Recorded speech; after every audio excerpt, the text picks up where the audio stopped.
को दोहराता हूं कि घटना बहुत ही निंदनीय है।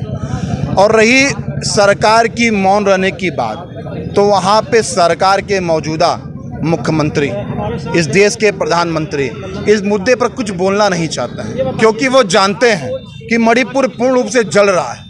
मणिपुर उनके हाथ से संभलते नमस्कार, टाइम्स ऑफ पूर्वांचल देख रहे हैं आप। आपके साथ मैं हर्ष मौर्य। इस वक्त हम लोग मौजूद हैं गोरखपुर के छात्र संघ चौराहे पर। यहाँ पर NSY छात्र संगठन के एवं कुछ महानगर के समाजसेवी द्वारा मणिपुर में जो घटना घटी है उसको लेकर अपना कैंडल मार्च निकालते हैं। हमारे साथ गोरखपुर विश्वविद्यालय के छात्र नेता बादल चतुर्वेदी जी, इनसे बातचीत करते हैं कि क्या कुछ घटनाओं पर कब से चल रही है एवं वहाँ की सरकारें क्यों चुप है, क्या कहना चाहेंगे भैया? देखिए, मणिपुर की जो घटना है वो बहुत ही निंदनीय घटना है।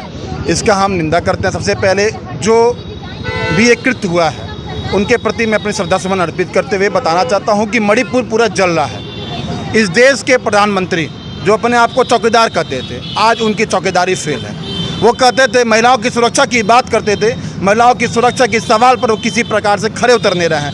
मणिपुर के मुद्दे पर कुछ बोलना नहीं चाहते हैं। और आज हम लोगों को बहुत ही ये शर्म का विषय है कि इस देश का प्रधानमंत्री जो ये बात करते हैं महिलाओं की सुरक्षा नहीं है, इस प्रकार आप देखना चाहते हैं। मैं अपने मुखार बिंदु से इस बारे में व्याख्यान नहीं करना चाहता। बहुत ही निंदनीय घटना है। महिलाओं के साथ जो घटना घटी है, ऐसी घटना ईश्वर ना करे किसी के साथ घटना घटे।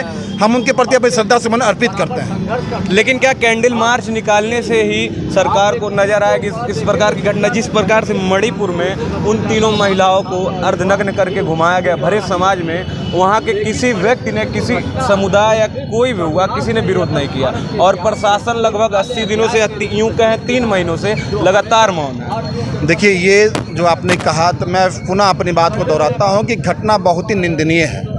और रही सरकार की मौन रहने की बात, तो वहाँ पे सरकार के मौजूदा मुख्यमंत्री, इस देश के प्रधानमंत्री इस मुद्दे पर कुछ बोलना नहीं चाहते हैं, क्योंकि वो जानते हैं कि मणिपुर पूर्ण रूप से जल रहा है।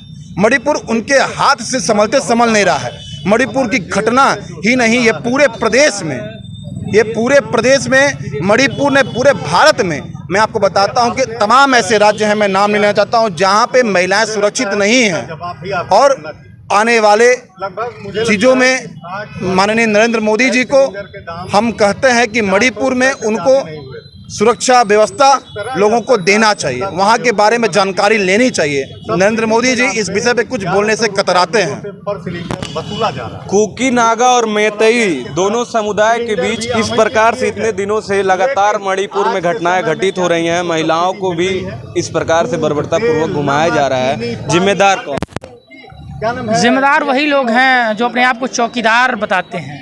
किसी शायर का एक शेर याद आ रहा है कि कुर्सी है ये कोई जनाजा तो नहीं है, कुछ कर नहीं सकते तो उतर क्यों नहीं जाते। मणिपुर हो, बंगाल हो, राजस्थान हो या उत्तर प्रदेश में हो, कठुआ, और इस देश के गृह मंत्री, माननीय गृह मंत्री की सबसे बड़ी जिम्मेदारी होती है कि देश के अंदर कानून व्यवस्था को सुचारू रूप से संचालित करें। गृह मंत्री आपका, प्रधानमंत्री आपका, तमाम प्रदेशों के मुख्यमंत्री आपके, लॉ एंड ऑर्डर चलाने की जिम्मेदारी आपकी। तो सवाल किससे पूछे जाएंगे? जिम्मेदार कौन होगा? अगर आप इस सवाल को टटोलेंगे तो क्षण के उत्तर यही निकलेगा। इस सवाल का जिम्मेदार कौन होगा? तो इस देश का गृह मंत्री होगा, इस देश के प्रधानमंत्री होंगे। इन दोनों को मिलकर साझा जवाब देना होगा और इस देश में कानून व्यवस्था को सुदृढ़ रूप से चलाने के लिए इनको फिर से एक कड़े से कड़े कानून को बनाने की ज़रूरत होगी। धन्यवाद।